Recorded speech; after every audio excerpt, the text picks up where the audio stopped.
রাশিয়ার সঙ্গে কূটনৈতিক সম্পর্ক ধরে রাখার প্রচেষ্টায় ভারতের মোদী সরকার অতীতে মার্কিন প্রেসিডেন্ট ডোনাল্ড ট্রাম্পের অবস্থানের বিরোধিতা করেছিল, কিন্তু এবার নতুন এক ইস্যুতে নয়াদিল্লি অস্বস্তিতে পড়েছে। কারণ রাশিয়া নাকি পাকিস্তানের কাছে অত্যাধুনিক যুদ্ধবিমানের ইঞ্জিন বিক্রি করতে যাচ্ছে। বিভিন্ন আন্তর্জাতিক সংবাদ মাধ্যমের তথ্য অনুযায়ী পাকিস্তানের অস্ত্রভাণ্ডারে থাকা চীনা তৈরি JF-17 যুদ্ধবিমানের জন্য রাশিয়া সরবরাহ করতে পারে RD-93MA ইঞ্জিন। এই খবর প্রকাশিত হওয়ার পর ভারতের রাজনৈতিক অঙ্গনে তীব্র প্রতিক্রিয়া দেখা দিয়েছে। ভারতের প্রধান বিরোধী দল কংগ্রেস অভিযোগ করেছে, পাকিস্তানে রুশ ইঞ্জিন রপ্তানি ঠেকাতে বর্তমান বিজেপি সরকার ব্যর্থ হয়েছে।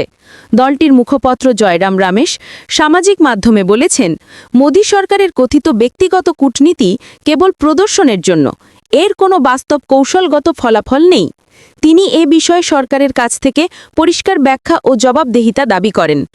অন্যদিকে এনডিটিভি জানিয়েছে, কিছু বিশেষজ্ঞের মতে এই পদক্ষেপে ভারতের কৌশলগত সুবিধা থাকতে পারে, কারণ পাকিস্তান ও চীন এখনও রুশ প্রযুক্তির বিকল্প তৈরি করতে সক্ষম হয়নি। তবে রাশিয়ার এক সরকারি সূত্র দাবি করেছে, পাকিস্তানে ইঞ্জিন সরবরাহের কোনো আনুষ্ঠানিক সিদ্ধান্ত মস্কো নেয়নি, বরং এটি একটি ভুল ব্যাখ্যা এবং উদ্দেশ্যপ্রণোদিত প্রচার হতে পারে।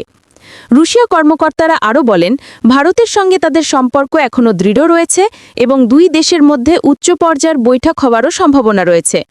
বিজেপির পক্ষ থেকেও বলা হয়েছে, এই খবর আসলে তথ্যযুদ্ধের অংশ, যার লক্ষ্য সরকারের ভাবমূর্তি ক্ষুণ্ণ করা।